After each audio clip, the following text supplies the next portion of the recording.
საქმე საღამოს საფონდო ბირჟებზე საუბრით ვაგზალებთ და პირველ რიგში განვლილი საბაჭრო სესიის შეჯამებით უნდა დავიწყოთ, რომელიც ამერიკული ბირჟისათვის საკმაოდ პოზიტიური იყო, ვინაიდან 1.5%-იანი ზრდა ვიხილეთ, თუმცა იმავეს ვეღარ ვიტყვით უკვე დღევანდელ საბაჭრო სესიაზე, რომელიც საკმაოდ ნეგატიურ ნოტაზე დაიწყო და ასევე გრძელდება. როგორც ხედავთ, ამ წუთებისათვის ყველა ძირითადი ინდექსის შეფასება არის შემცირებული. S&P 500-ის შემთხვევაში ვარდნა არის დაახლოებით 1%-ის პარკლებში, Dow Jones-ის ინდექსთან 0.5%-იან კორექციას ხედავთ, ხოლო Nasdaq-ის ინდექსის შემთხვევაში ვარდნა 1.38%-ის პარკლებში, როგორც ხედავთ, საერთო ჯამში ინვესტორების განწყობა ამერიკაში ამჟამად არის საკმაოდ ნეგატიური. იმავეს ვერ ვიტყვით ევროპაზე, სადაც 600 უმსხვილესი კომპანიის საერთო კაპიტალიზაცია, როგორც ხედავთ, 0.45%-ით არის გაზრდილი. ასევე მატების დინამიკა შეინიშნება Nikkei-ის ინდექსთანაც, ამ შემთხვევაში ზრდა არის 0.57%, ხოლო შანხაის ინდექსის შემთხვევაში კორექცია გვაქვს და ის 0.24%-ს შეადგენს.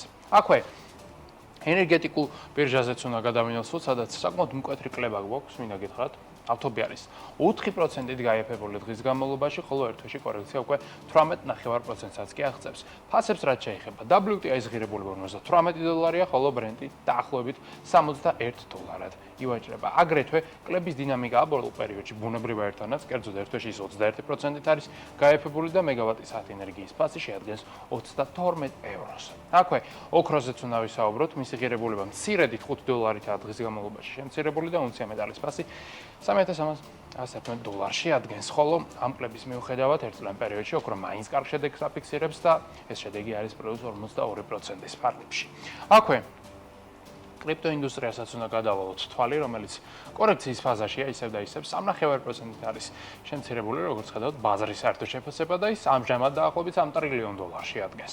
ბიტკოინის ფასი ამ ეტაპზე 93,700-ის ფარგლებშია, ეთერიუმი დაახლოებით $1,800 ივაჭრება. როგორც ხედავთ, კლება გვაქვს 1.5-დან 3.5%-ის ფარგლებში. კაპიტალიზაცია ამ ყველაფრის ფონზე ეთერიუმის 212 მილიარდია, ბიტკოინის შემთხვევაში კი $1,861 მილიარდი. აქვე უნდა ვისაუბროთ ლონდონის საფონდო ბირჟაზე, სადაც მოგეხსენებათ ქართული კომპანიები არიან წარმოდგენილნი. დავიწყოთ საქართველოს ბანკით, რომლის აქციების ღირებულება დამატებით გაიზარდა, უკვე როგორც ხედავთ, მატება დღის განმავლობაში გვაქვს 1%-ის ფარგლებში და მისი შეფასება ამჟამად იმყოფება რეკორდულ ნიშნულზე.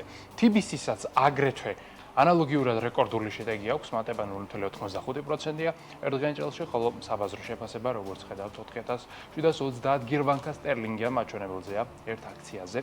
ესეთი მაღალი კაპიტალიზაციით გამოირჩევიან ამჟამად ქართული კომპანიები, რაც მათ ფინანსურ შედეგებთან არის დაკავშირებული. აქვე უნდა ვისაუბროთ, რა თქმა უნდა, ჩვენი ვალუტის გაცვლით კურსებს, ლარი დღევანდელ საბაჭრო სესიაზე, მინდა გითხრათ, რომ არის გამყარებული დოლართან მიმართებით და კურსი ამჟამად არის 2.74.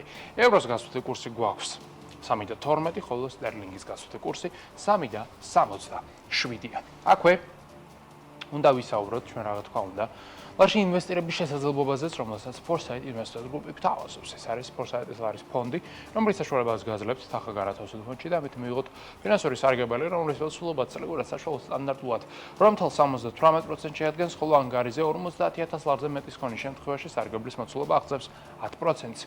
ეს არის წლიური ამონაგები, თუმცა თქვენის გარიცხებად ყოველდღიურ ფორმატში. მიღებული თანხის გატანა, მისი მოცულობის გაზრდა, შემცირება კი თქვენ ყოველდღიურად შეგიძლიათ შეზღუდების გარეშე. Foresight Investors Group კი ეროვნული ბანკის მიერ რეგულირებული საინვესტიციო კომპანიაა.